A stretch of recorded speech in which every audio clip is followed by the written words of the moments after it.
विघ्नहर्ता श्री गणेश, श्री गणेश, श्री गणेश। मेरी प्राथमिकता इसे पराजित करना नहीं, अपितु सृष्टि में हो रहे और अधिक विनाश को रोकना है। इसके लिए सर्वप्रथम इसे इस सृष्टि से दूर अन्य सृष्टि में ले जाना होगा।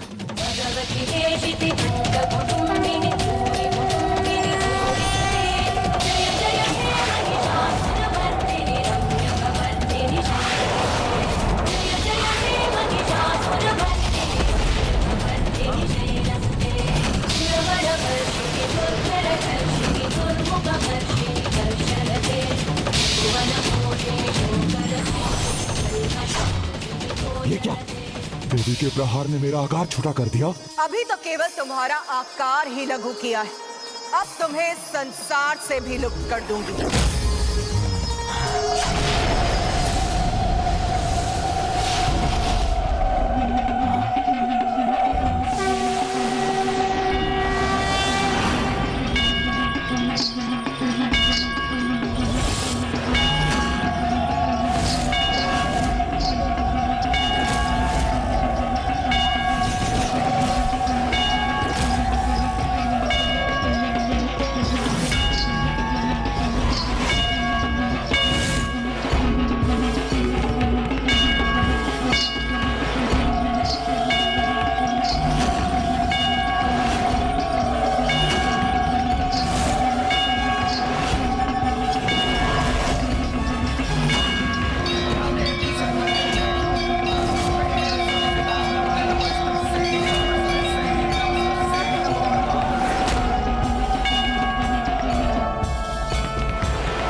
सर्वभूतेषु चेतनः प्रतीयते। नमस्तस्यै नमस्तस्यै नमस्तस्यै नमो नमः।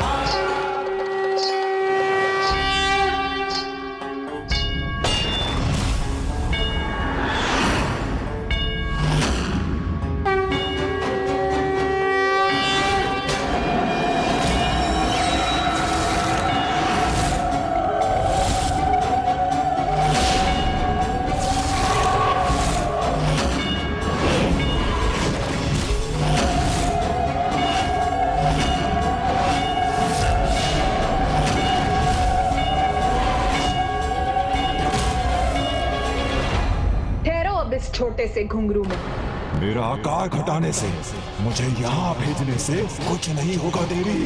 सृष्टि का संकट नहीं टलने वाला।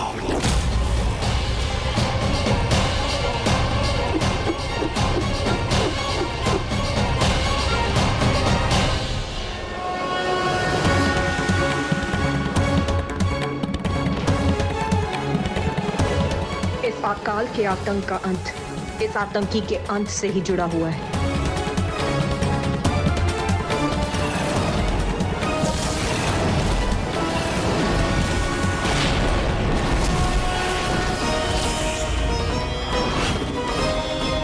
मैंने तुम्हारे और अपने अस्त्रों के प्रहार से सृष्टि को बचा लिया है, क्योंकि अब ये युद्ध मेरे कर्ण आभूषण के घुंघरू के भीतर ही होगा। किंतु मेरे फैलाए अकाल से संसार कैसे सुरक्षित होगा?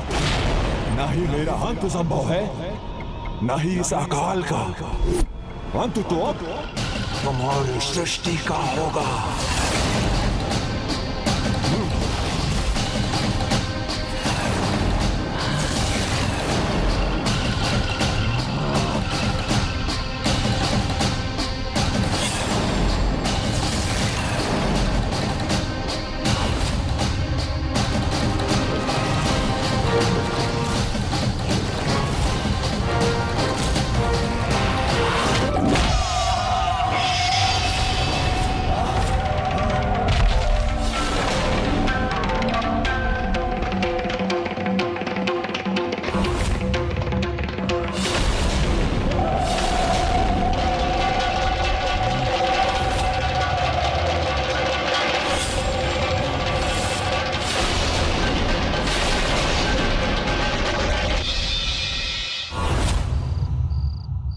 कदाचित यही केंद्र है इस अकाल का, क्योंकि यहाँ की भूमि पूर्ण रूप से सूखी पड़ी है। और मूषक जी, आपको सर्वाधिक प्यास भी यहीं लगी और उस असुर की चित्कार भी यहीं से आ रही है, किंतु माता कहीं क्यों नहीं दिखाई दे रही हैं? अब तो माँ आ गई है, तो अब हमारे भला क्या आवश्यकता? वो इस अकाल को अवश्य रोक देंगी। चलिए हम लोग लौट चलते हैं। नहीं मूषक जी, संकट का अंत हुए बिना लौटना उचित नहीं। और आपकी प्यास तो तभी बुझेगी जब अकाल का अंत होगा। तो अब हमें माता को ढूंढना चाहिए, और उसे भी जिसने इस अकाल की स्थिति को उत्पन्न किया है।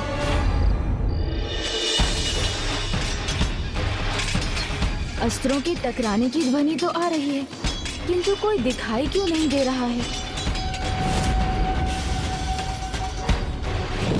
ऋषि पुलस्त्य? ऋषिवर गिरकर आहत हो जाएंगे। सर्वप्रथम मुझे उनकी रक्षा करनी चाहिए।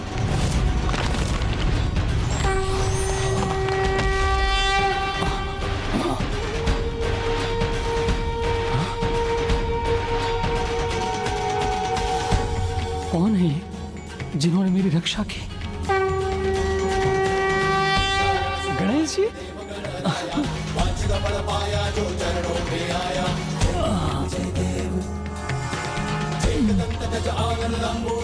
गजानन?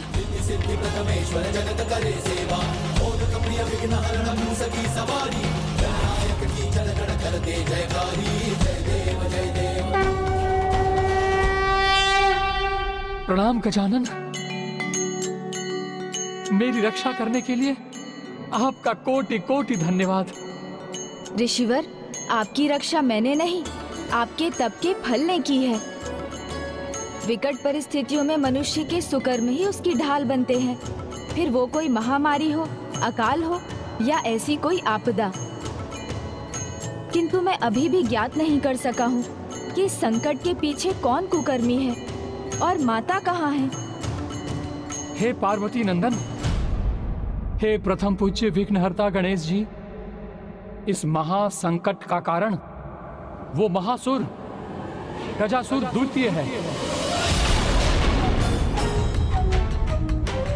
और माता वहां उस असुर के साथ युद्ध कर रही हैं।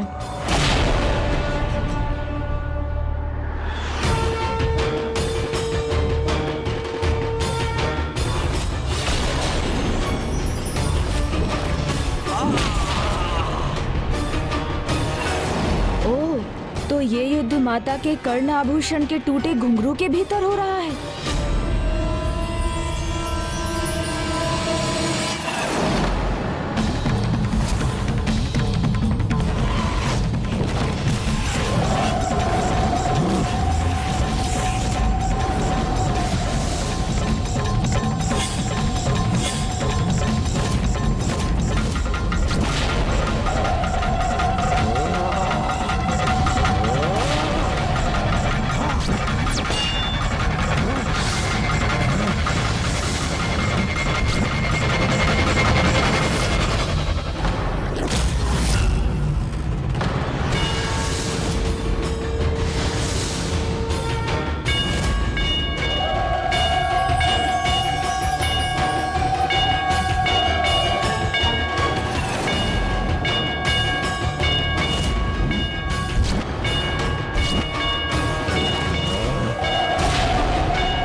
दुष्ट असुरों का अंत करता है मूर्ख।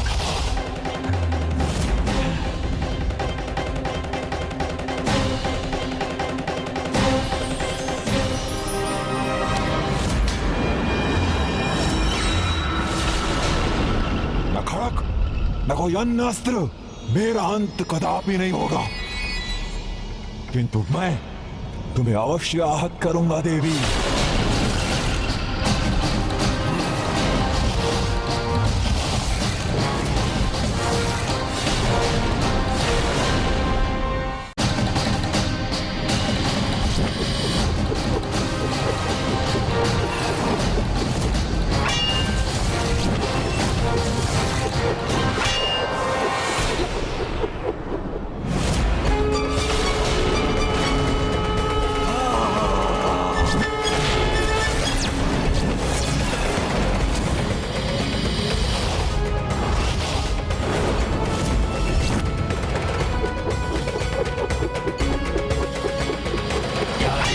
सर्वभूतेषु चेतनः विलीयते नमस्तस्यै नमस्तस्यै नमस्तस्यै नमो नमः।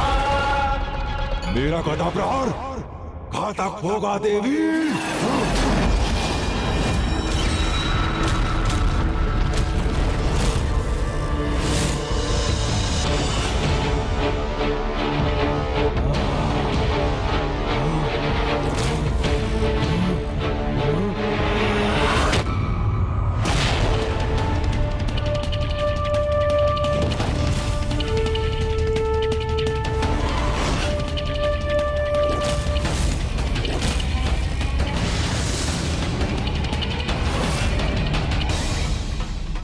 आश्चर्य, असुर गजासुर द्वितीय की शक्ति निरंतर बढ़ती जा रही है और माता के प्रहार व्यर्थ जा रहे हैं।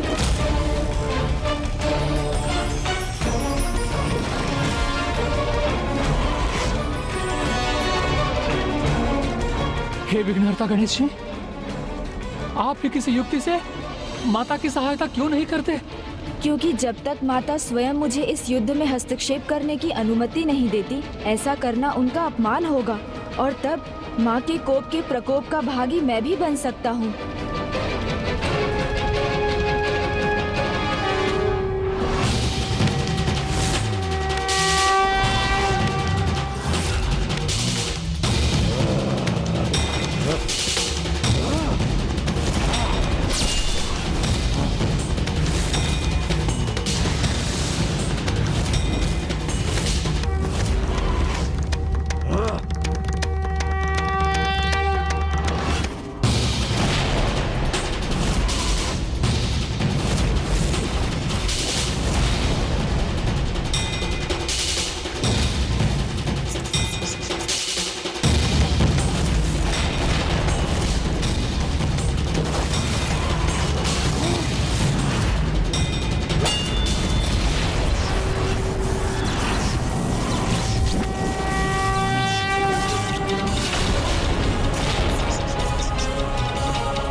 मायावी शक्ति क्यों ना, किंतु मेरे हाथों से तुम्हारा अंत होने से नहीं रोक सकती। सर्वभूतेषु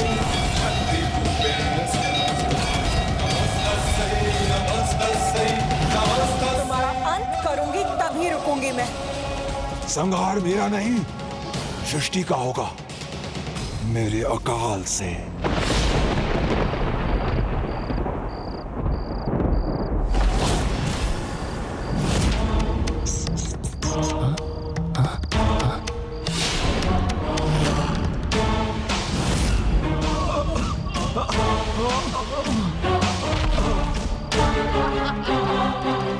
देवताओं के पास जल तक नहीं है और असुर नगरी में मदिरा की नदियां बह रही हैं।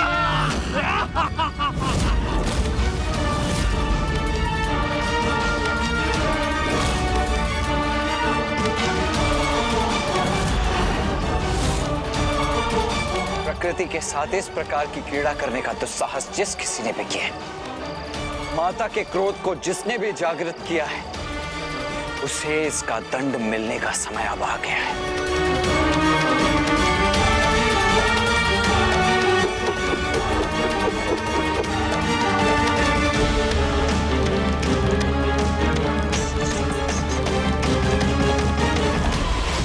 असुर द्वितीय पराजय स्वीकार नहीं करेगा देवी, निरंतर वार करेगा।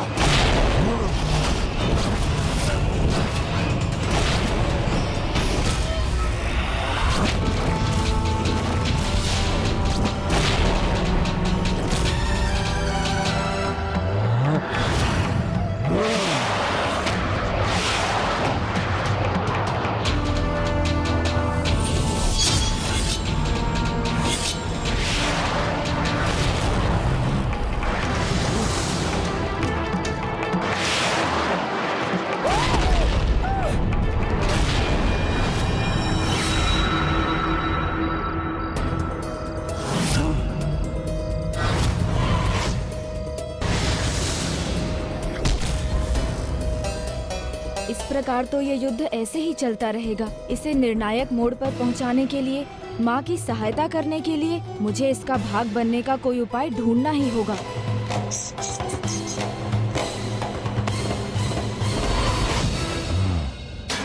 देवी, लगता है तुमने ठान ही लिया है कि धरती का अंत करके ही थमोगी। उचित है, तो मैंने भी ठान लिया है कि मैं भी तुम्हारी सृष्टि का अंत करके ही रुकूंगा।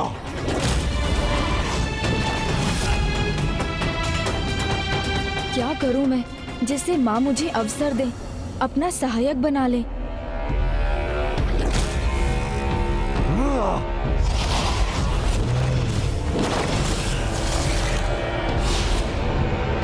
युद्ध के निर्णय का समय आ गया है, अब और नहीं।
अचानक कहाँ दृश्य हो गया ये?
जय माँ चंडी, जय जय माँ, जय माँ, जय माँ चंडी, जय माँ।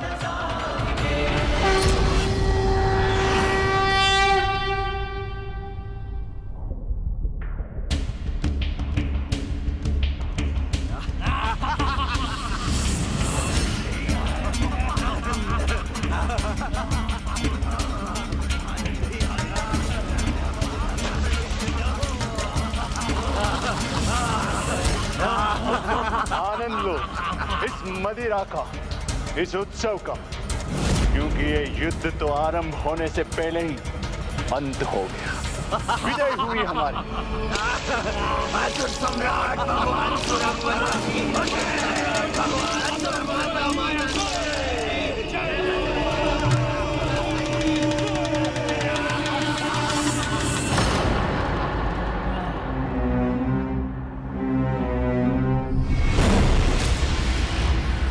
मेरी मदिरा कैसे समाप्त हो गई?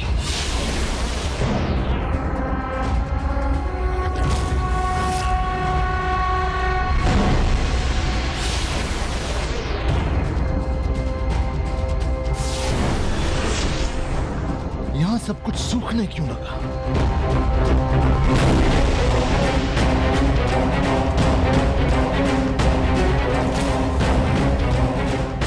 इस अकाल का प्रभाव महेंद्रपुरी पर भी होने लगा। हमारा दाव उल्टा कैसे पड़ गया?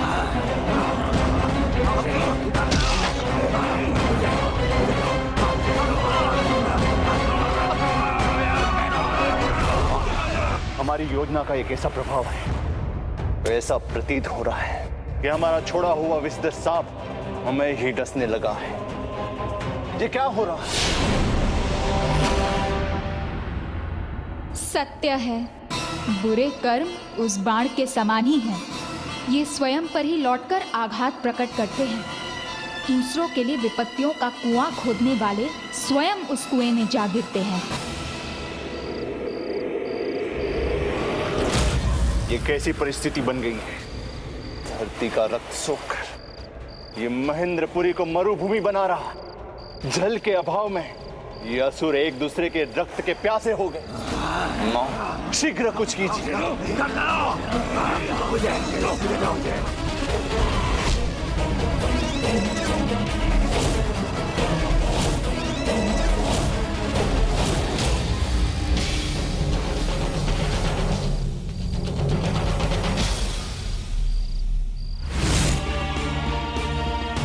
धरती के जल रत्न को व्यर्थ करने के पूर्व यदि उसके महत्व पर विचार न किया तो ऐसी दुर्दशा तो निश्चित ही है। आपने उचित कहा था। मां, विफल हो गई हमारी चाल। गजासुर द्वितीय हम पे ही भारी पड़ गया। न चाल विफल हुई है और न गजासुर द्वितीय।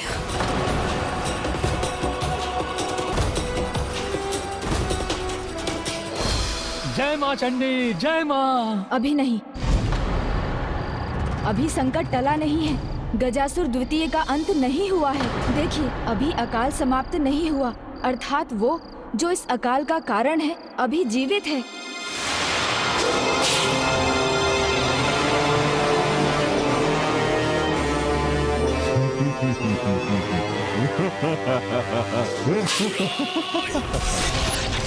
श्रम तो बहुत किया है मैंने, थोड़ा विश्राम तो बनता है ना देवी। और कुछ क्षणों के लिए मैंने आंखें क्या मूंद ली, आपने तो मुझे मृत समझ लिया।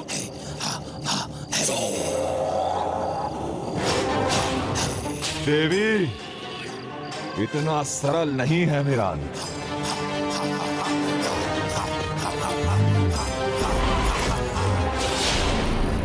ताप नहीं, श्राप हूं मैं, सबका सर्वनाश हूं मैं।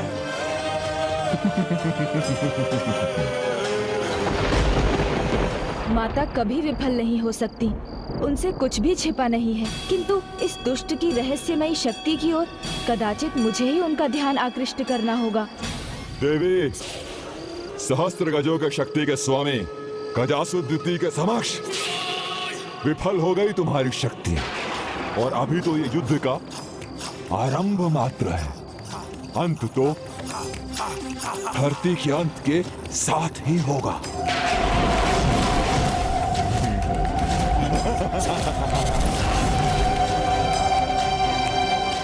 मूषक जी। जी प्रभु। उचित अवसर है, इस युद्ध का भाग बनने का उपाय सूझ गया मुझे। कैसे प्रभु?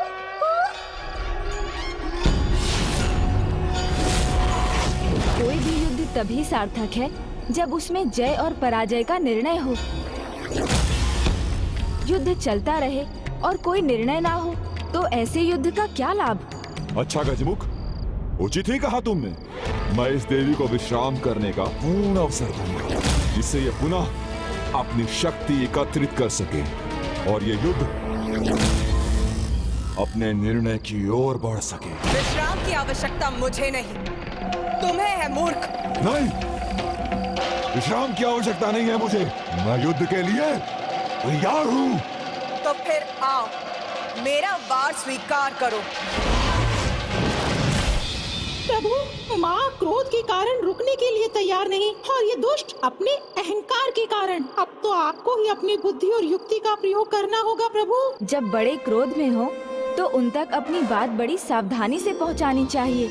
मुझे कुछ ऐसा कहना होगा जिससे माता क्रोध में भी मेरा संकेत समझ जाए और ये अहंकारी मेरी युक्ति ना समझ पाए।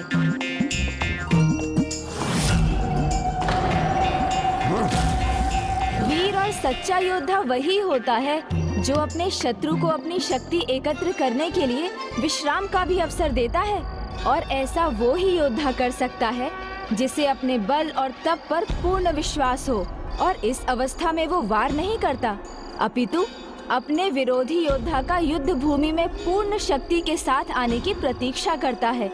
तभी योद्धा को अपनी जय का वास्तविक आनंद आता है। मैं तुम्हारा संकेत समझ गई पुत्र गणेश। यदि इस युद्ध विराम से तुम्हारा उद्देश्य पूर्ण होता है तो यही से। सत्य है, मेरी शक्ति का वास्तविक प्रयोग उसकी परीक्षा तभी होगी जब मैं इस देवी को इसकी पूर्ण शक्ति के साथ पराजित करूंगा। सोमनंदी जी,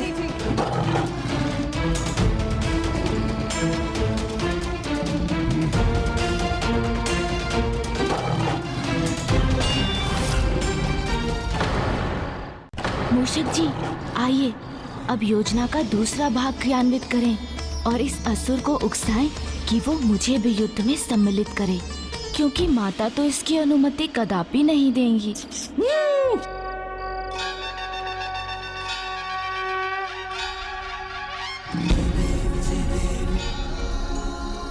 ये गजमुख बालक मेरी ओर क्यों बढ़ता चला आ रहा है? मूषक जी, आप बस चुपचाप खड़े रहिएगा, कुछ बोलिएगा नहीं। क्या हुआ? तुम्हारी दृष्टि मुझ पर क्यों टिकी है? तुम तो परिचित लग रहे हो।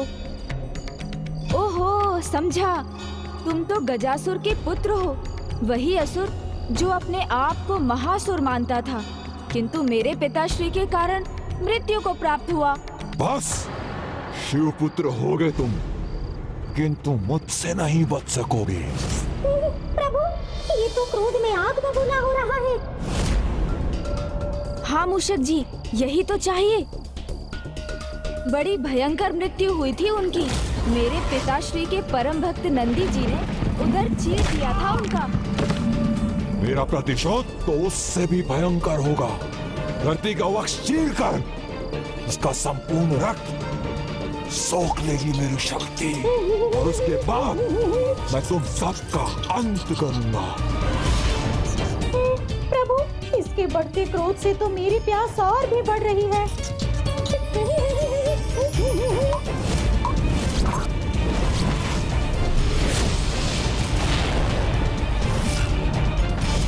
आश्चर्य, मूषक जी के श्वेत की बूंद के स्पर्श से इतना विचलित हो गया ये।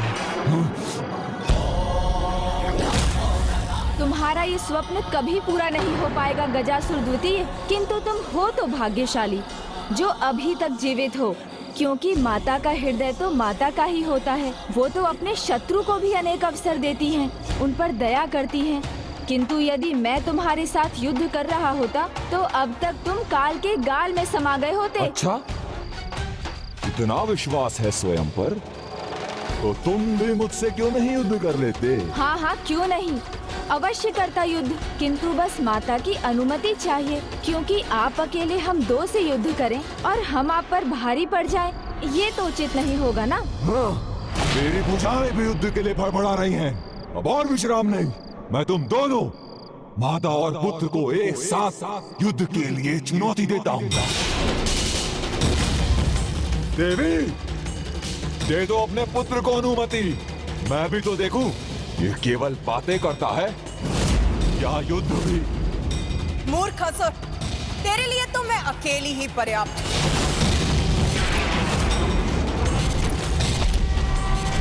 चलो युद्ध आरंभ करो। भयभीत हो गई ना कि कहीं तुम्हारा ये पुत्र मेरे हाथों मृत्यु को प्राप्त ना हो जाए। मेरी तपोशक्ति और बल के आगे मां की ममता जाग गई।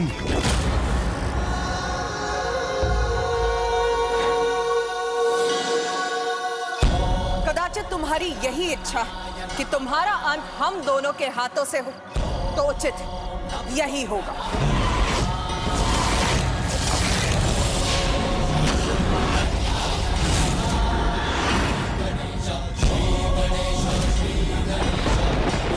मेरी भुजाएं भी युद्ध के लिए भड़बड़ा रही हैं। अब और विश्राम नहीं।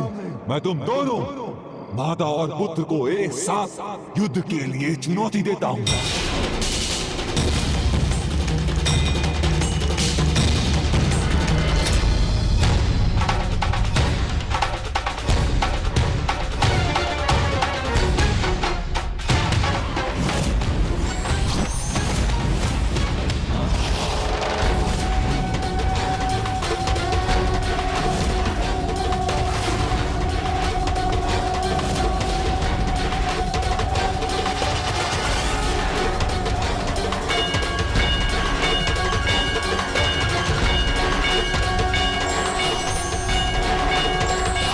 आज से संसार माँ और पुत्र के एक नए रूप से परिचित होगा, उनके कलोचंडी विनायकों रूप से।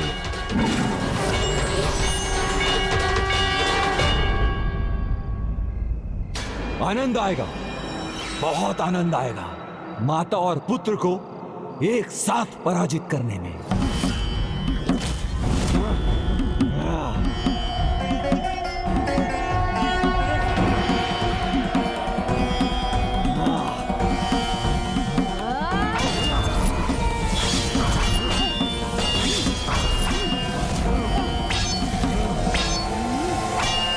तुम्हारा कोई प्रहार सफल नहीं होगा।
नहीं, श्राप हूं, सबका विनाश हूं। माता रुकिए, मुझे आक्रमण करने दीजिए।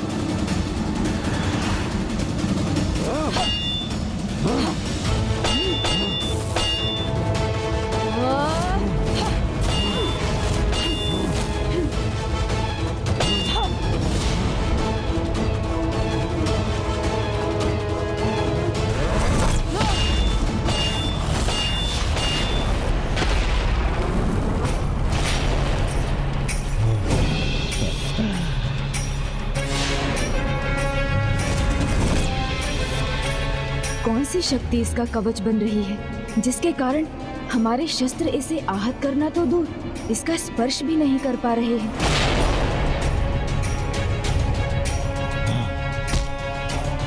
देखा, तुमसे सुरक्षित रहने के लिए मुझे अस्त्र शस्त्र की आवश्यकता नहीं। निशस्त्र खड़ा हूं मैं। हाँ, मुझ पर वार करो, मैं भी तो देखूं क्या तुम दोनों मुझे लेश मात्र भी पीड़ा पहुंचा सकते हो या नहीं।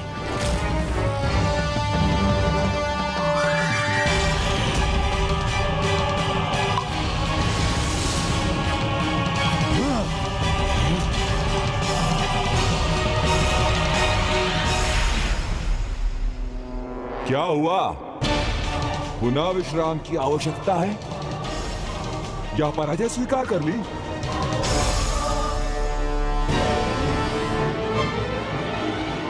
माता, पीड़ा से स्मरण हुआ।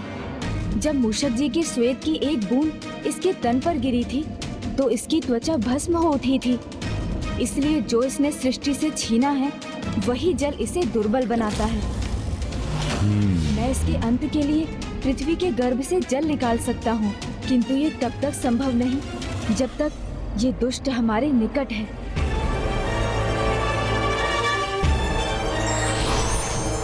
क्यों विचार करने में समय व्यर्थ कर रहे हो? मुझे पराजित करने का कोई उपाय नहीं। कहीं तुम्हारे विचार करते करते ये धरती अकाल से कंकाल में ना बदल जाए। ताप नहीं, श्राप हूं मैं। सबका विनाश हूं मैं, विनाश हूं मैं।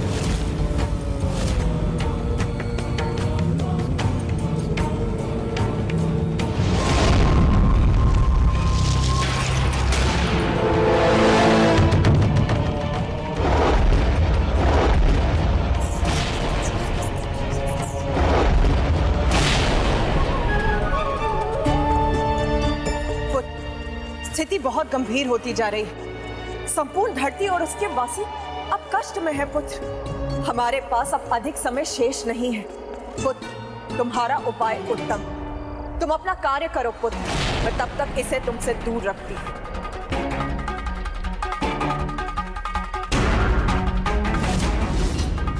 अमर हूं मैं। मेरे तपोबल की शक्ति और असुर गुरु शुक्राचार्य के आशीर्वाद ने मुझे अमर बना दिया है। इसीलिए मेरे अंत का स्वप्न देखना छोड़ और अपनी पराजय स्वीकार कर चली जाओ यहां से। अभी भी समय है। असुर गुरु शुक्राचार्य, उन्हें तो मैंने इस असुर के साथ देखा था। वो इसे कुछ दे रहे थे।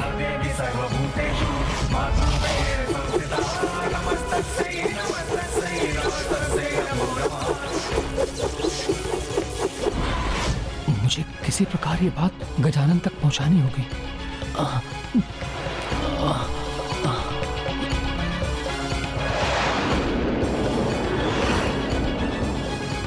हमारे अस्त्रों से तुम अवश्य ही सुरक्षित हो, किंतु तुम्हारे अस्त्र तो तुम्हें आघात दे ही सकते हैं।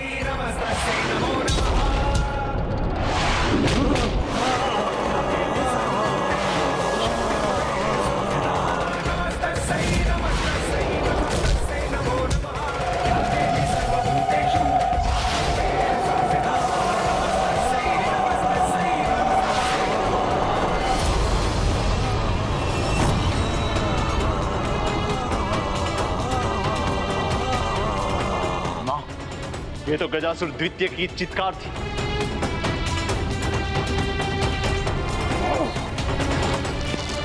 हाँ, उसके चित्कार के साथ महेंद्रपुरी के असुरों के चित्कार भी बढ़ती जा रही है। यदि वो असफल हुआ तो महेंद्रपुरी के प्रत्येक घर से रोने की ध्वनि सुनाई देगी। किंतु तुम्हारी माँ मायासुरा से उसे असफल नहीं होने देगी।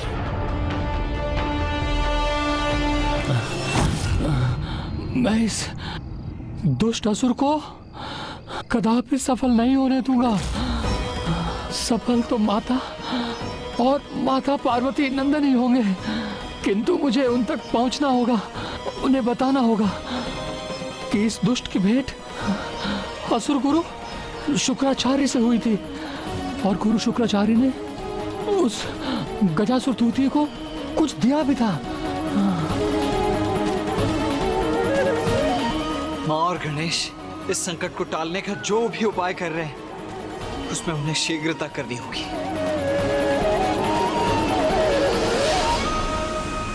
शीघ्र ही कुछ करो गणेश, कुछ करो माँ।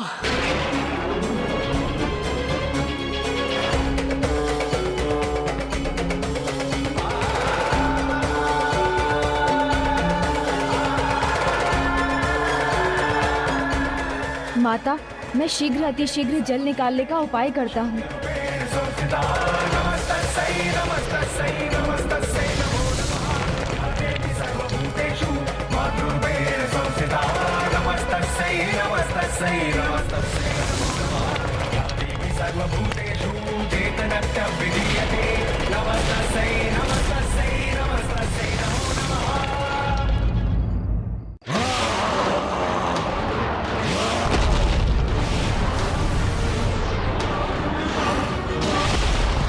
मैं स्वयं को रोक क्यों नहीं पा रहा हूं?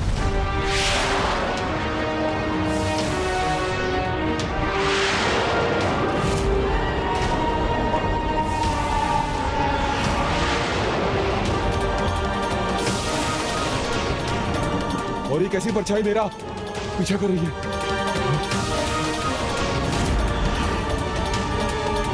प्रभु, जल मिला आपको? बताइए ना, मिला क्या? नहीं।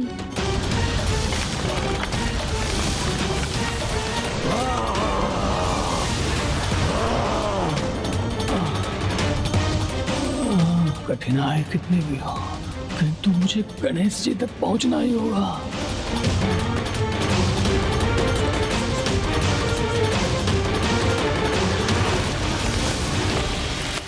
एक बूंद भी नहीं है।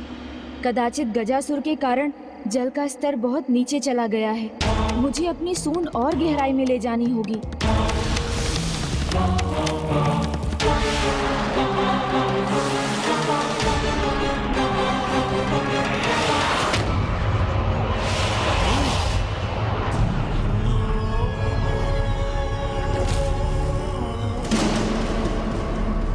अपना संतुलन लौटाने में सफल हुआ मैं।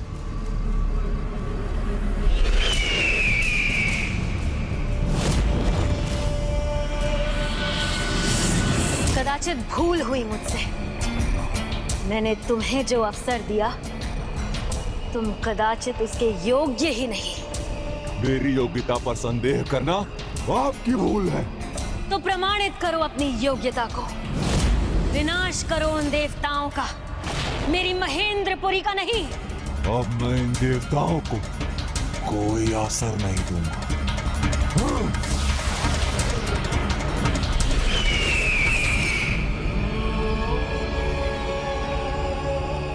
क्या हुआ माँ?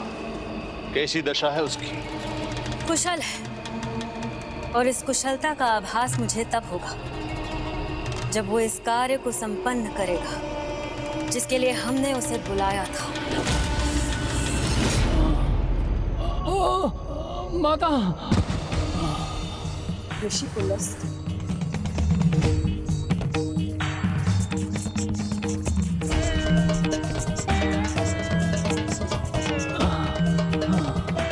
ऋषिवर, आप तनिक भी चिंता मत कीजिए। नहीं गणेश जी, कदाचित ये संभव नहीं है, क्योंकि असुर गुरु शुक्राचार्य ने गजासुर द्वितीय को कुछ दिया था।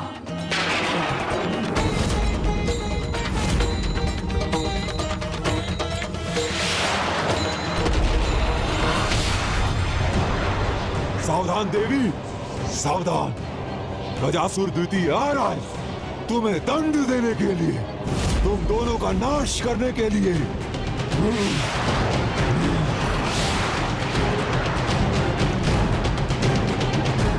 माता, ऋषिवर का अनुमान उचित है। असुर गुरु शुक्राचार्य ने उस दुष्ट को कुछ ऐसा अवश्य दिया है जिससे उसकी शक्तियों में वृद्धि हो जाती है। तभी तो यहाँ से दूर होने पर भी उसका प्रभाव कम नहीं हुआ। तब तो हमें उसकी सुरक्षा के उस आधार को भी ढूंढना होगा। इस सृष्टि में जो कुछ भी हो रहा है वो मुझसे छुपा हुआ नहीं है, क्योंकि ये सृष्टि और कोई नहीं, स्वयं मैं ही सृष्टि हूँ।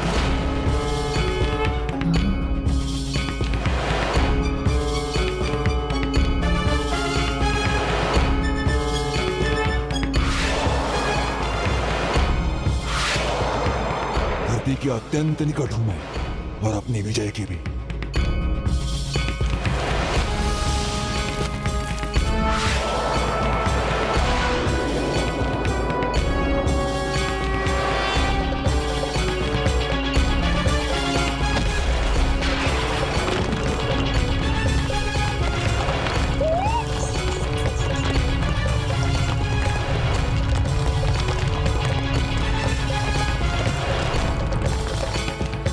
एक ऐसा विध्वंस था जिसने महेंद्रपुरी को भी कंपित कर दिया।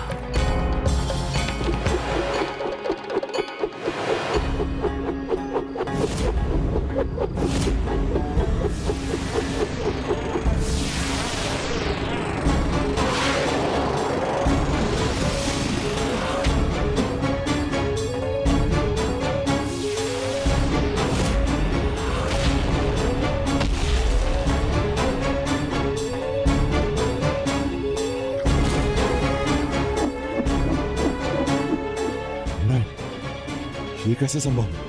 उन्होंने मेरा महास्त्र कैसे ढूंढ लिया? उसे धरती से बाहर कैसे निकाल लिया? यही था ना वो महाअस्त्र दुष्ट जिस पर तुम्हें अहंकार था, जिसके कारण तुम सुरक्षित थे। तो लो, स्वयं इसे नष्ट होते देखो।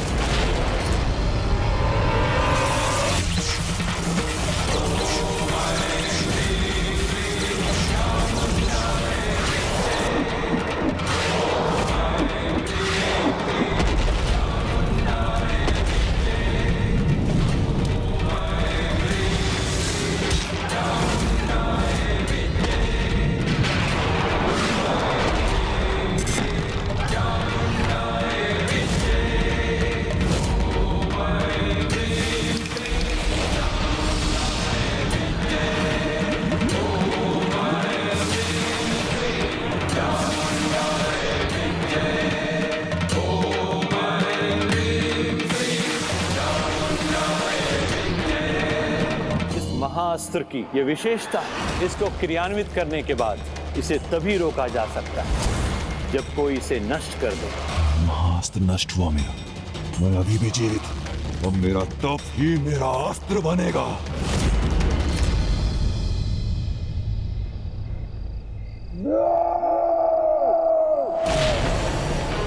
तुमने मेरा अस्त्र खंडित किया, इसका दंड तुम्हें अवश्य मिलेगा देवी। प्रभु, आपको जल मिला? मूषक जी, जब तक मैं जल ढूंढता हूँ, आप उस असुर को रोकिए। मैं कैसे प्रभु? क्यों नहीं? अब तो उसका महास्त्र नष्ट हो गया है, तो आप अकेले ही पर्याप्त हैं उसके लिए। क्यों? अनेकों बार मुझे युद्ध में विजय तो दिला चुके हैं ना आप।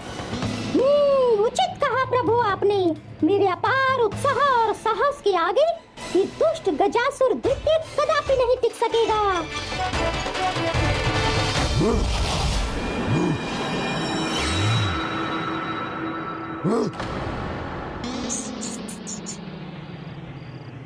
तुच्छ मूषक, हट जाओ मेरे सामने से। तू तो क्या, ना तेरी देवी ना तेरा वो स्वामी मुझे रोक पाएगा। जिस प्रकार उन्होंने मेरा अस्त्र नष्ट किया है, मैं उनकी सृष्टि नष्ट कर दूंगा। पहले मेरा सामना तो कर लो। मैं किसी तुच्छ कीट का सामना नहीं करता, उसे मसल के रख देता। ताप नहीं, श्राप हूं मैं। ताप हो या श्राप, मूषक से जो टकराता है चूर चूर हो जाता है। उतंड मूषक, अब अपने अंत के लिए तैयार हो जा।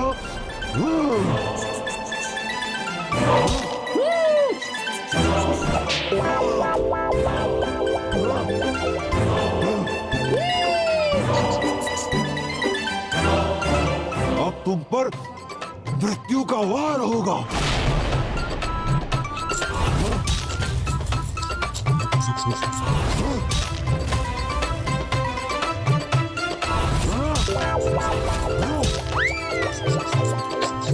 उद्दंड मूषक, तुम्हें ज्ञात नहीं, ताप नहीं, श्राप हूं मैं, सबका सर्वनाश हूं मैं।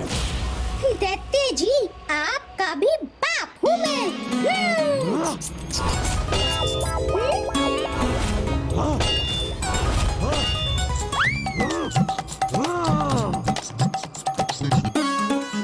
कहीं तो जल मिलेगा मुझे।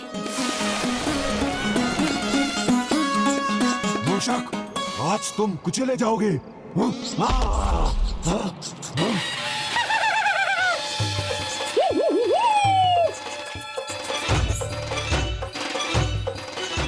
ऐसे घूमो मत मूषक, साहस है तो स्थिर रहकर दिखाओ।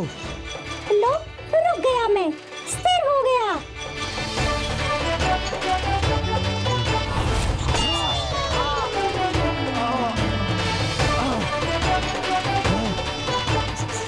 प्रभु, अब मैं इसे और नहीं छका सकता, थक गया मैं। कुछ तो कहिए, जल मिला आपको? थक गए? आप कैसे भागोगे?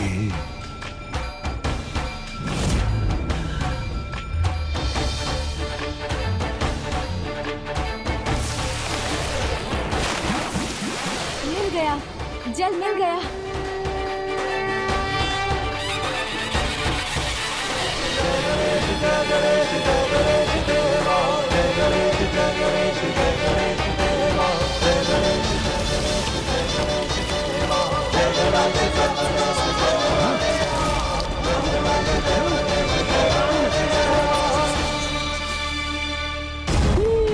अब मेरी सुरक्षा हो गई।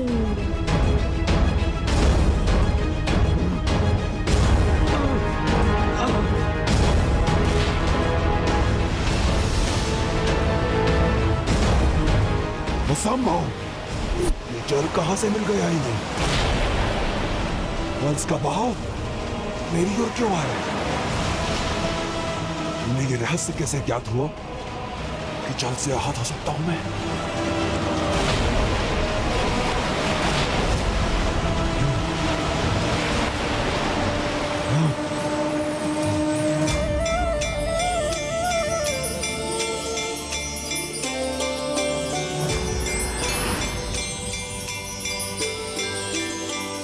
ऋषिवर, हम दोनों अपनी प्यास बुझाते हैं।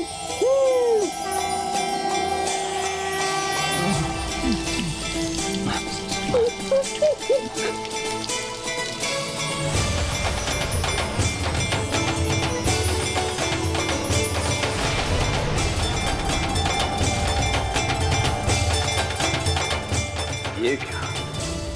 हमें अकाल से मुक्ति मिली।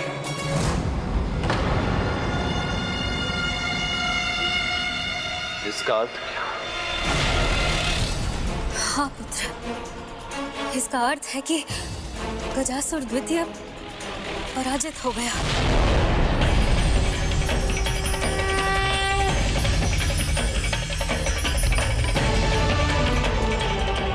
जब प्रकृति पुनः एक बार अपने वास्तविक रंग रूप में खिलखिलाने लगी, तो इसका अर्थ स्पष्ट है कि सब कुछ सामान्य है।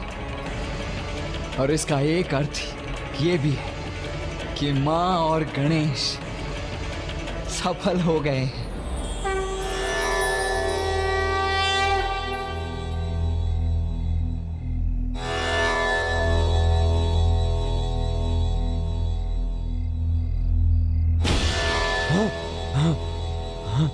भूल होना प्रकृति है, मान लेना संस्कृति है, और उसे सुधार लेना प्रगति है। और तुम्हारी प्रगति माँ की शरण में ही जाकर होगी। यदि तुम्हें ये स्वीकार नहीं, तो तुम्हारे तप की शक्ति भी तुम्हें जीवित नहीं रख सकेगी। क्यों नहीं? इतना कठोर तप किया है मैंने, तो उसकी शक्ति मेरी रक्षा क्यों नहीं करेगी? मेरे तप और ऋषि के तप में भला क्या भेद है, जो आप इसकी पुकार सुनकर मेरा वध करने चली आई? क्या हम असुरों का तप नहीं होता, फिर हमें उसका उचित फल क्यों नहीं मिलता? न्याय और धर्म के पालक है ना आप, तो कहां है आपका न्याय? कहां है आपका धर्म, जो मेरे तप का फल देने में इतना संकोच कर रहा है, जबकि मुझे अभी इसकी सबसे अधिक आवश्यकता है? ये कैसा न्याय है? ये कैसा धर्म है आपका? तुम्हारे प्रश्न का उत्तर देकर मैं तुम्हें धर्म और अधर्म का भेद अवश्य समझाऊंगी गजासुर द्वितीय। किंतु ज्ञान को आत्मसात करने के पूर्व उसको पाने वाले को अपने मन को शांत करना आवश्यक होता है।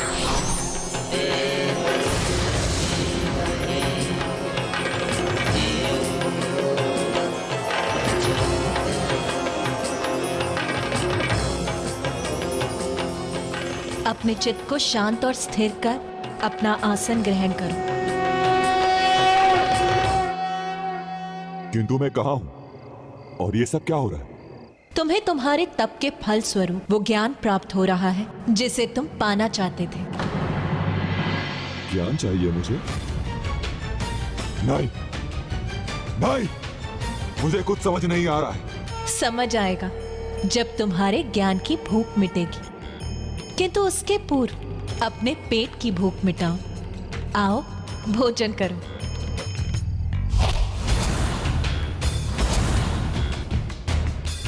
संकोच मत करो, अपना आसन ग्रहण करो और भोजन करो।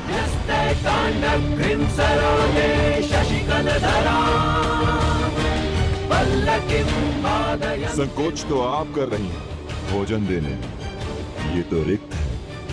तुम्हारे तप और कर्मों से अर्जित भोजन तो तुम्हारी पोटलियों में है, उसे निकालो और खा लो।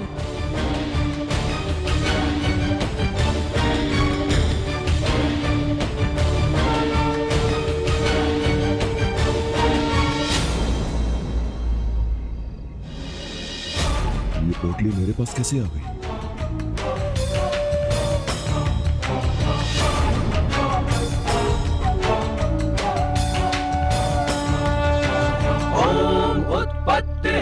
रुचिराम रविचंद्र वहिन। इसमें तो कुछ भी नहीं है माता।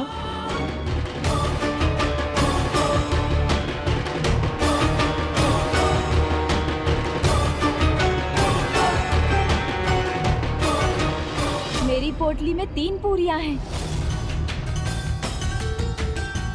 मुझे सर्वाधिक मिली है 5।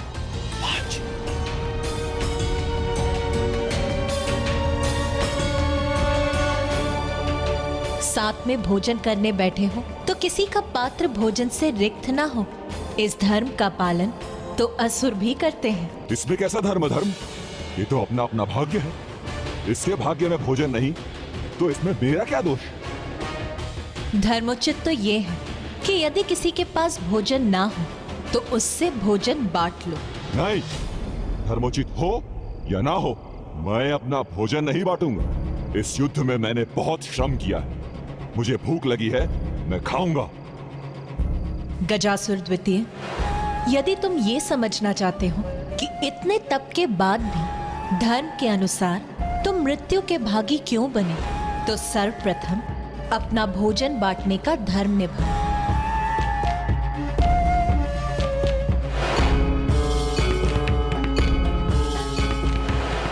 मन तो नहीं कर रहा, किंतु समझना भी चाहता हूं। उचित है, बांट लेता हूं अपना भोजन, किंतु 8 पूरियों को 3 भाग में कैसे बांटेंगे?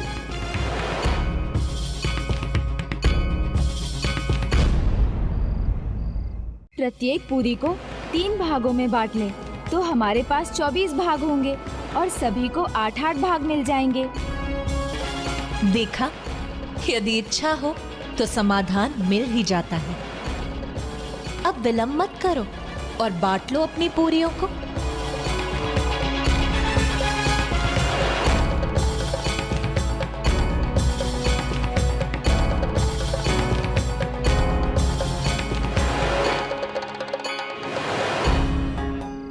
अब आप तीनों 8-8 भाग लेकर भोजन करो।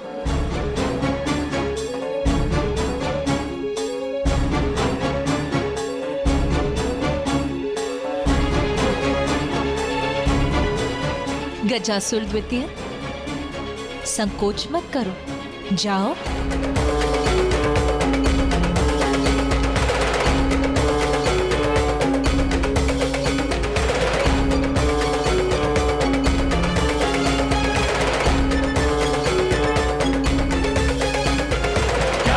सर्वभूतेषु शक्तिरूपेण संस्थिता। नमस्तस्यै नमस्तस्यै नमस्तस्यै नमो नमः। या देवी सर्वभूतेषु मातृरूपेण संस्थिता। नमस्तस्यै नमस्तस्यै नमस्तस्यै नमो नमः। या देवी सर्वभूतेषु चेतनस्य विधीयते।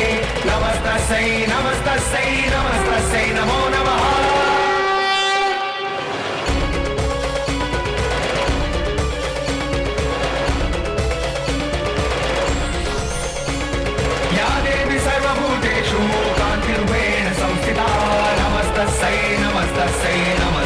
नमो नमः। तो अब जब तुम्हारा पेट भरा है, तुम निश्चिंत हो, तो तुम ये समझ सकोगे कि धर्म किस प्रकार न्याय करता है। मुझे तो लग रहा है आप उलझा रही हैं। यहाँ क्या हो रहा है मुझे कुछ समझ नहीं आ रहा। ऋषि पुलस्त्य, इन दोनों ने आपके साथ अपना भोजन बांटा, तो क्या आप इन्हें कुछ नहीं देंगे? किंतु मैं क्या दूं माता? मेरी पोटली तो बिल्कुल रिक्त है। या देवी सर्वभूतेषु बुद्धिरूपेण संस्थिता। ये देखिए। नमस्तस्यै नमस्तस्यै नमो नमः। या देवी सर्वभूतेषु शक्तिरूपेण संस्थिता। नमस्तस्यै नमस्तस्यै नमस्तस्यै नमो नमः। या देवी दिव्य स्वर्ण मुद्राएं लक्ष्मीरूपेण संस्थिता।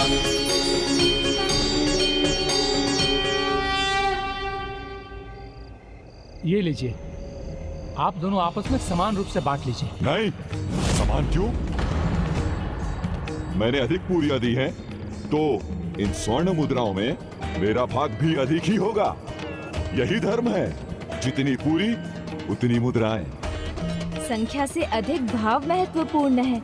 मैंने भी आपके समान अपना भोजन बांटा है गजासुर द्वितीय जी। तो इन स्वर्ण मुद्राओं का बंटवारा ऐसा होना चाहिए कि हम दोनों को समान भाग मिले। 4 मुद्राएं आपकी और 4 मेरी हो। ओहो, तो एक और छलावा तुम देवताओं का। अधिक पूरियां मैंने दी थी, तो अधिक स्वर्ण मुद्राएं मेरी हुई। यही धर्म है। चलिए, ना मेरी रही ना आपकी। इस विवाद का निर्णय माता पर छोड़ देते हैं। अब आप ही बताइए माता, किसको कितना भाग मिलना चाहिए? गजासुर द्वितीय को 7 और गणेश को मात्र 1 स्वर्ण मुद्रा मिलनी चाहिए।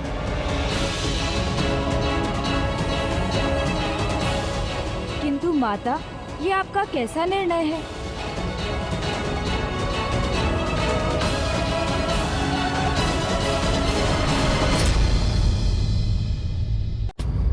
ये लीजिए, ये 8 स्वर्ण मुद्राएं आप दोनों आपस में बांट लीजिए। नहीं, समान क्यों? मैंने अधिक पूरियां दी हैं, तो इन स्वर्ण मुद्राओं में मेरा भाग भी अधिक ही होगा। चलिए, ना मेरी रही ना आपकी। इस विवाद का निर्णय माता पर छोड़ देते हैं। गजासुर द्वितीय को 7 और गणेश को मात्र 1 स्वर्ण मुद्रा मिलनी चाहिए। किंतु माता, ये आपका कैसा निर्णय है? गजासुर द्वितीय मुझे 3 मुद्राएं देने के लिए तैयार थे और आप मुझे 1 ही दे रही हैं। हाँ पुत्र, यही मेरी गणना है, जिसे सृष्टि में कोई भी मनुष्य, देवता या जीव समझ नहीं पाता। किंतु मैं इसी के अनुसार जीवों के पाप और पुण्य की गिनती निर्धारित करती हूँ। ध्यान से सुनो। गणेश की 3 पूरियों के 9 भाग हुए, जिसमें से 8 भाग उसने स्वयं खाए और मात्र 1 टुकड़ा उसने ऋषि पुलस्त्य को दिया। और गजासुर द्वितीय की 5 पूरियों के 15 भाग हुए, जिसमें से 8 भाग उसने स्वयं खाए और 7 भाग उसने ऋषि पुलस्त्य को दिए। इसीलिए गजासुर द्वितीय को 7 स्वर्ण मुद्राएं मिलनी चाहिए और गणेश केवल 1 स्वर्ण मुद्रा का भागी बनेगा।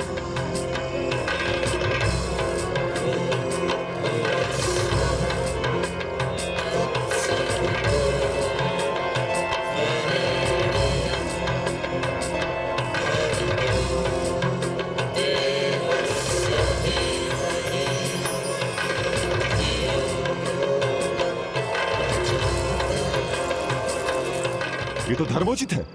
मुझे मेरी स्वर्ण मुद्राओं का उचित भाग मिला, किंतु तप का फल देने में ऐसे ही धर्म का पालन करेंगी ना देवी? तुमने ऋषि पुलस्त्य से अधिक तप अवश्य किया है, किंतु जिस प्रकार यहाँ तुमने दूसरों के साथ अपनी पूरियां बांटी, वैसे तुमने अपने तप का प्रयोग दूसरों के उद्धार के लिए कहाँ किया है? अपितु तुमने दूसरों को हानि पहुंचाई। तुम्हारे विपरीत ऋषि पुलस्त्य ने अपनी तपोशक्ति का निस्वार्थ भाव से प्रयोग किया दूसरों के कष्टों को दूर करने के लिए। इसीलिए उन्हें इसका पुरस्कार और तुम्हें अपने अपराधों का दंड तो मिलकर ही रहेगा। आपने उचित कहा। धर्म के अनुसार मुझे मेरी तपोशक्ति को संसार में बांटना था, जिससे संसार का हित होता, परंतु उसके विपरीत मैंने संसार का हित किया, इसलिए मैं दंड का पात्र हूं।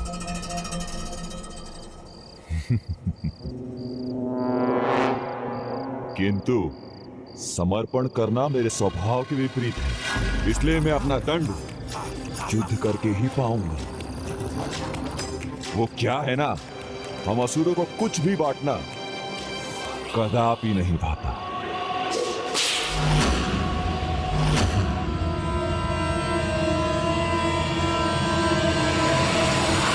यदि तुम जगत के कल्याण के लिए अपना कुछ नहीं बांट सकते, तो तुम अपने कल्याण के लिए भी जगत से कोई अपेक्षा मत रखो। बस बहुत हुआ, बहुत उपदेश सुन चुका हूं मैं, अब और नहीं सुनूंगा। युद्ध करूंगा, अपने तप को अपने कल्याण के लिए, अपनी रक्षा के लिए प्रयोग करूंगा। वही मेरा धर्म है और वही मेरा कर्म है। जैसा बोगे वैसा ही पाओगे, यही सृष्टि का नियम है। तो फिर अब तुम भी अपनी मृत्यु के लिए तैयार हो जाओ मूर्ख।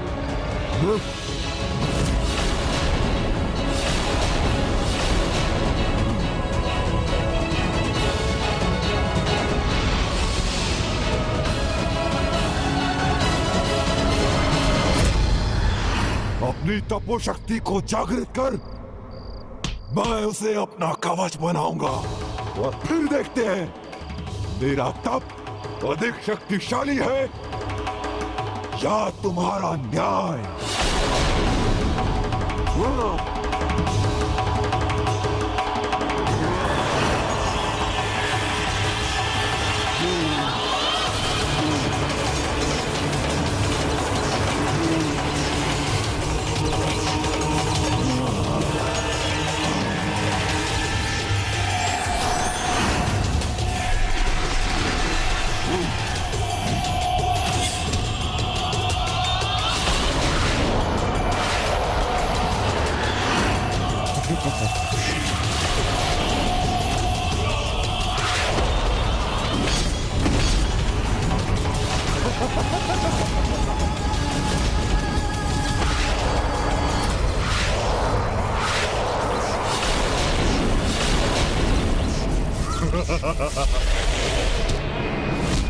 क्या हुआ? फिर असफल हो गए ना तुम्हारे शस्त्र? कुछ नहीं हुआ ना मुझे? नहीं भेद सके ना मेरा कवच? ताप नहीं, श्राप हूं मैं, सबका सर्वनाश हूं मैं। इसका अंत करने की कोई युक्ति सूझ ही नहीं रही है। अब तो मुझे प्रभु महागणाधिपति की शरण में ही जाना होगा। हे प्रभु महागणाधिपति जी, कृपा कर मुझे अपनी और माँ की इस कठिनाई को मिटाने का मार्ग सुझाइए। कुछ भी कर लो, किसे भी पुकार लो, मुझे कोई क्षति नहीं पहुंचा सकोगे।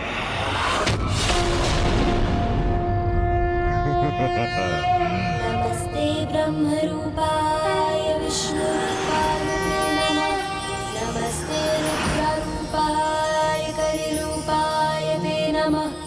विश्वरूप स्वरूपाय नमस्ते ब्रह्मचारिणे भक्तप्रियाय देवाय नमस्तुभ्यं विनायक। ॐ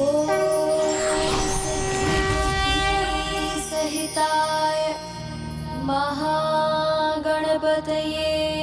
प्रणाम प्रभु महागणाधिपति जी। प्रणाम प्रभु महागणाधिपति जी।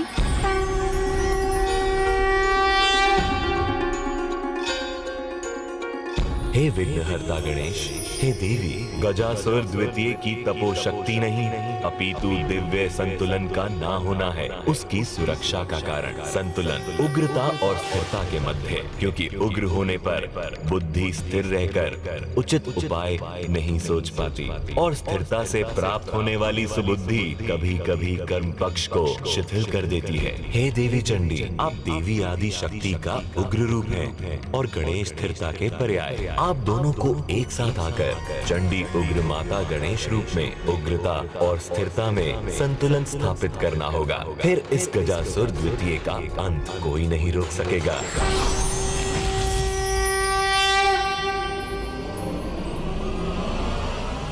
तपोशक्ति मेरी, उससे बना काच मेरा, दृढ़ता मेरी, बल मेरा अकाट्य है, विनाश के परे है। तो मैं ही हूं सर्वशक्तिशाली, सर्वोच्च। तो मैं अपना प्रतिशोध लेके आऊंगा।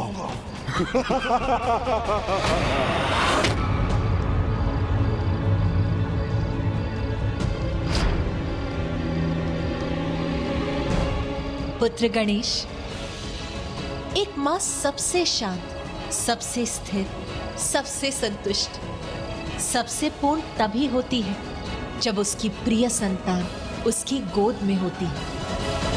उसी प्रकार एक संतान भी तभी सर्वाधिक ऊर्जावान होती है जब उसे उसकी माता की गोद का आश्रय प्राप्त होता है।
आओ पुत्र।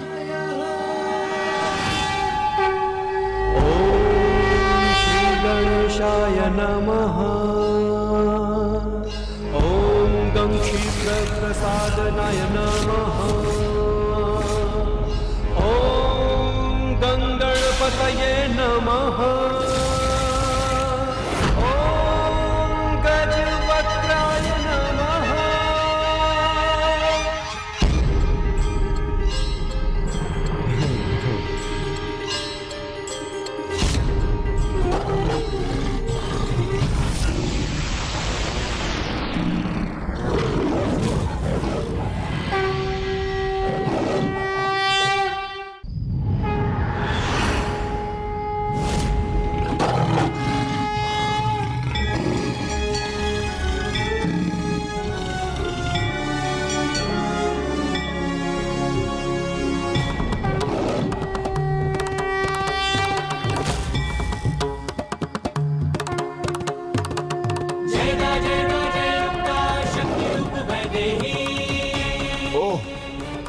तो माँ और पुत्र फिर वार करेंगे मुझ पर। करो, एक साथ करो, फिर भी कुछ नहीं होगा मुझे।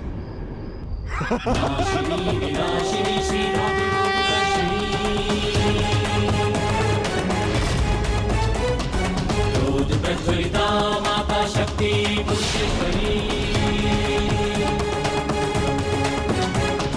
सर्वभूतेश्वरी जय भूता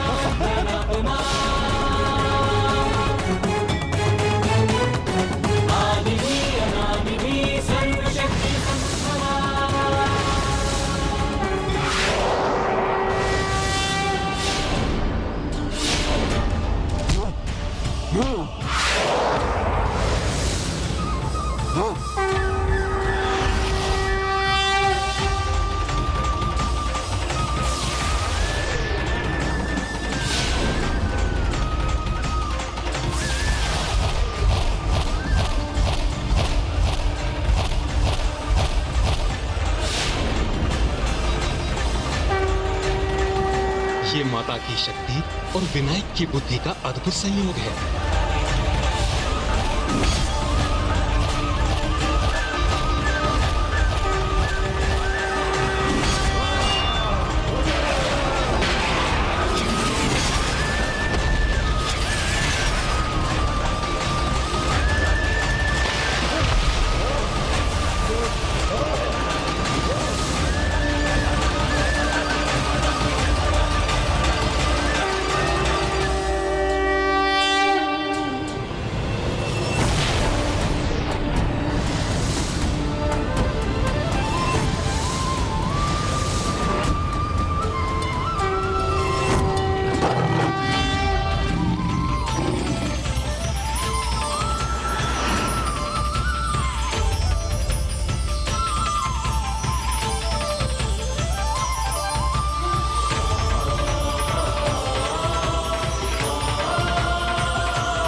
हे माता, आज आपने और गजानन श्री गणेश ने अपने जिस अद्भुत दिव्य लीला का प्रदर्शन किया है, इससे यह स्थल अति पावन होकर धाम बन गया है।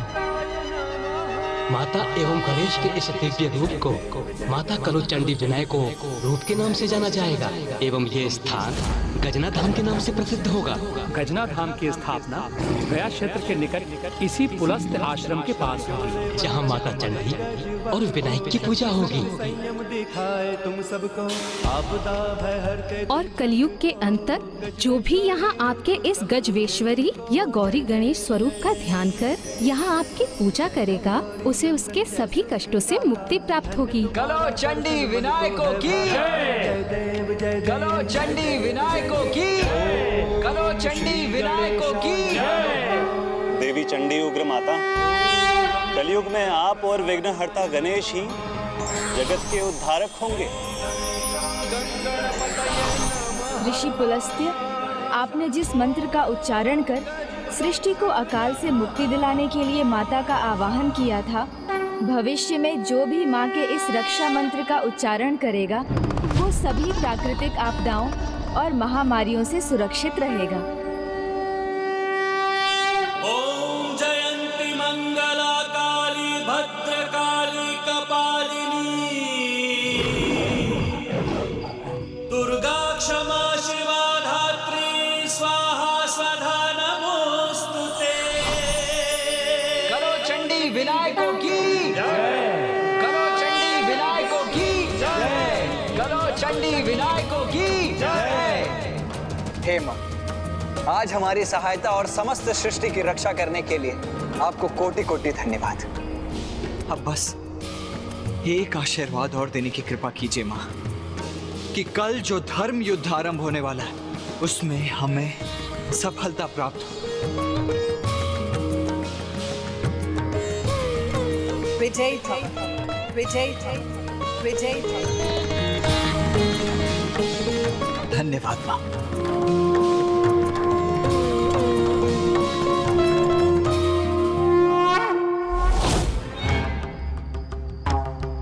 प्रजापति महर्षि कश्यप से विजयी भवः का आशीर्वाद प्राप्त है मुझे। मैं पराजित नहीं हो सकती। माँ, आपका उपाय तो विफल हो गया, हताहत हो गया गजासुर दैत्य। अब कल के युद्ध में विजय होगी, हमारी ही विजय होगी। मेरे निर्णय अनुसार भानुकोपन को युद्ध के लिए तैयार कर।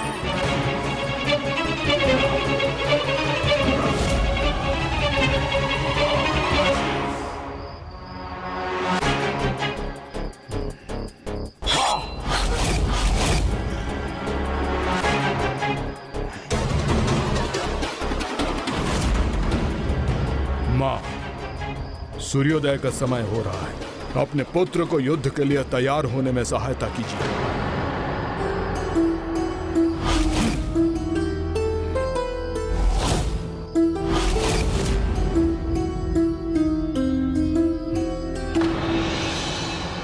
माँ, आपको देखकर ऐसा लग रहा है जैसे कि आप मुझे लेकर चिंतित हैं, किंतु ये चिंता व्यर्थ है। दादी माँ राजमाता का मुझ पर और मेरे सामर्थ्य पर अटूट विश्वास है। आप भी मुझ पर विश्वास कीजिए, मैं विजयी अवश्य होऊंगा। मैं तुम्हें समझा सकती तो अवश्य समझाती कि जिस महादेव पुत्र से तुम युद्ध करने जा रहे हो, उनसे विजय प्राप्त करना असंभव के समान है। महादेव के पुत्र हैं वो।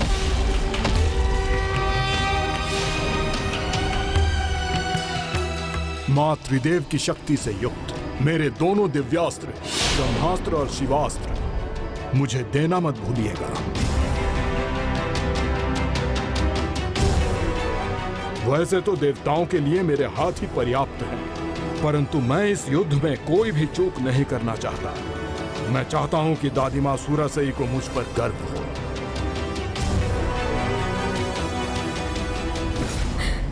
पुत्र, तुम्हें उन दादी माँ की चिंता है जो तुम्हें इस भयंकर युद्ध में भेज रही हैं, किंतु इस माँ की नहीं जिसने तुम्हें जन्म दिया है।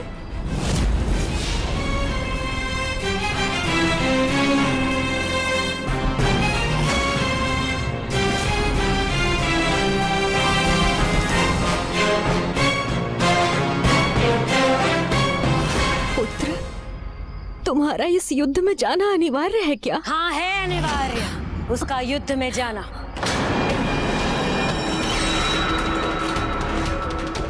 असुर पुत्र है भानुकोपन, तुम्हारे पिता के भांति देवता नहीं जो हमें निराश करेगा।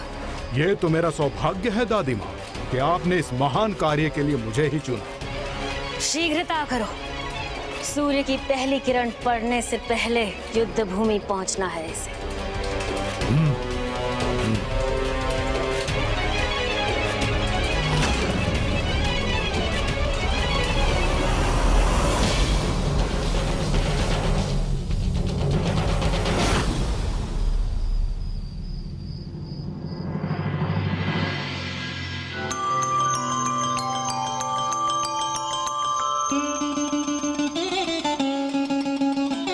प्रणाम प्रथम पूज्य गणेश जी, मुझे स्वामी के लिए विजय व्रत आरंभ करने की अनुमति दी।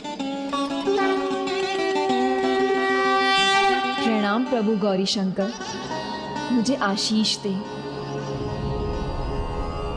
प्रणाम स्वामी।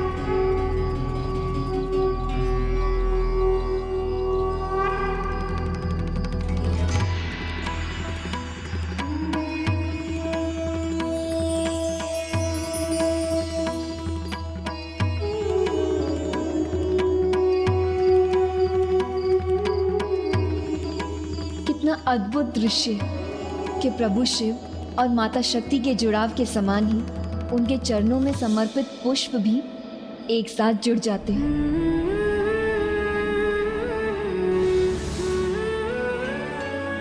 सर्वथा अतुलनीय है प्रभु शिव और शक्ति की जोड़ी।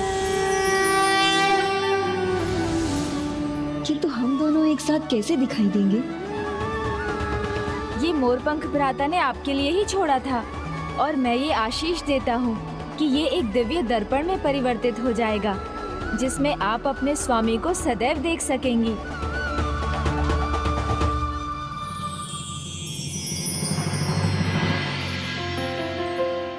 भविष्य के उस शुभ दिन की एक झलक तो मैं इस दर्पण में देख ही सकती हूँ। प्रभु की वो दिव्य झलक जिस दिन उनका विवाह संपन्न होगा।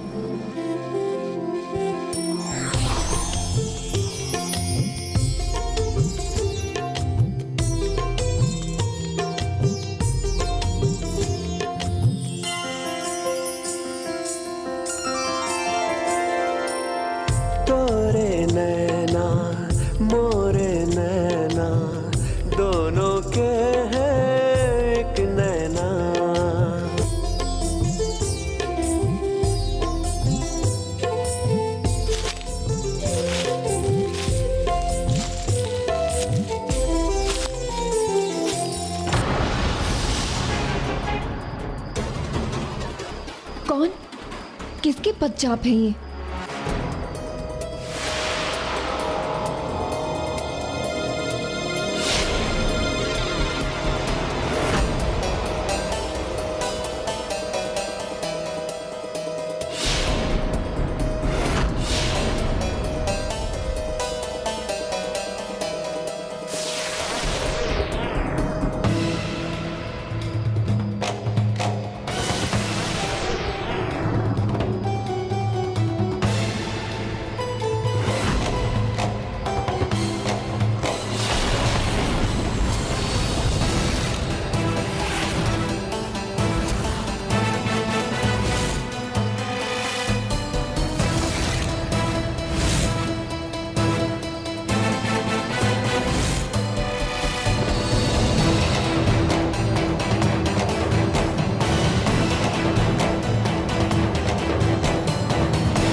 असुर सम्राट सुरापद्मन की, असुर सम्राट सुरापद्मन की। प्रभु सुब्रमण्यम कार्तिकेय स्वामी की जय। प्रभु सुब्रमण्यम कार्तिकेय स्वामी की जय। प्रभु सुब्रमण्यम कार्तिकेय स्वामी की जय। प्रभु सुब्रमण्यम कार्तिकेय स्वामी की जय।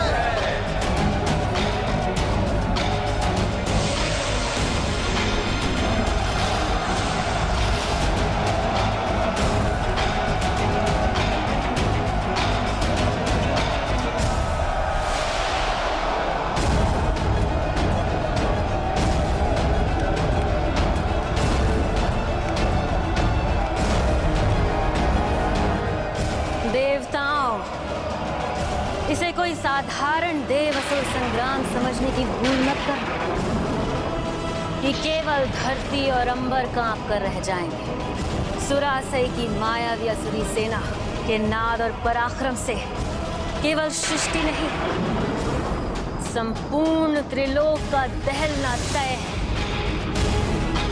सुरासई की मायावी माया में उलझकर तुम सब के सब अनंत काल के लिए उसमें समा जाओगे।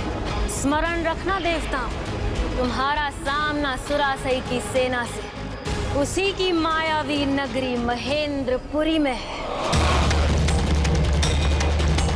बढ़ रहा है भानुकोपन अपने 16 सेनापतियों के साथ। अब आकाश में छाई ये काली मां इन देवताओं के रक्त के प्रतिबिंब से लाल होगी।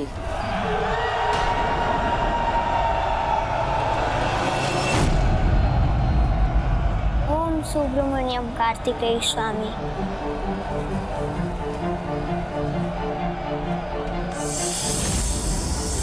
आरंभ हो रहा है धर्म और अधर्म का महायुद्ध आज, जिसमें विजय धर्म की ही होगी, प्रभु सुब्रमण्यम स्वामी की ही होगी।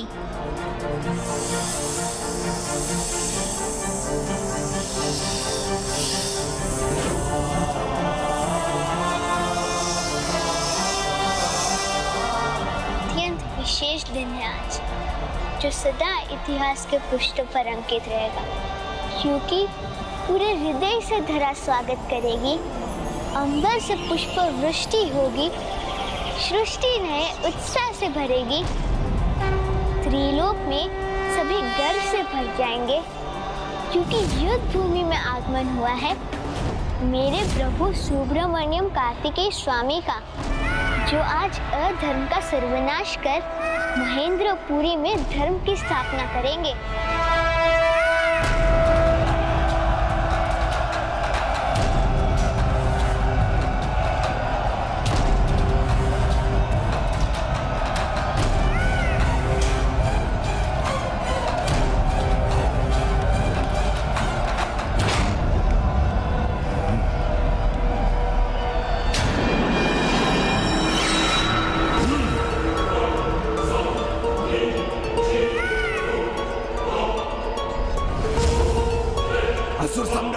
सुरापद्मन की, असुर सम्राट सुरापद्मन की, असुर सम्राट सुरापद्मन की, असुर सम्राट सुरापद्मन की,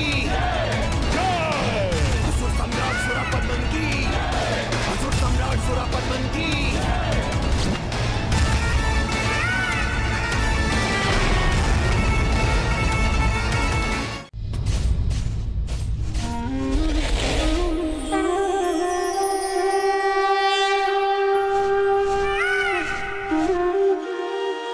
प्रणाम परम ब्रह्म सुब्रमण्यम स्वामी।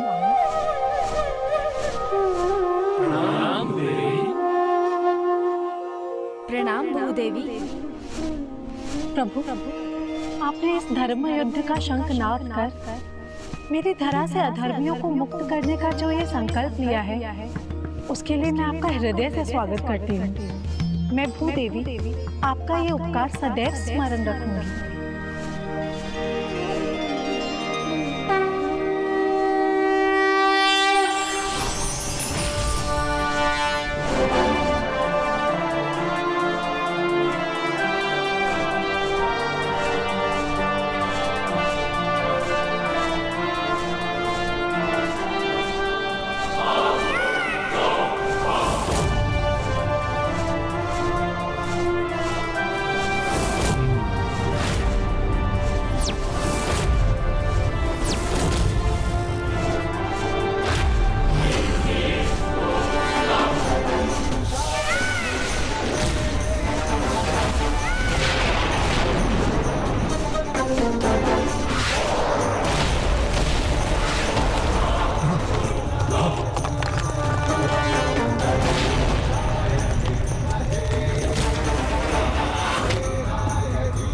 इसका ऐसा आगमन जिसने महेंद्रपुरी तक को कंपित कर दिया। ये कार्तिकेय कोई साधारण योद्धा नहीं।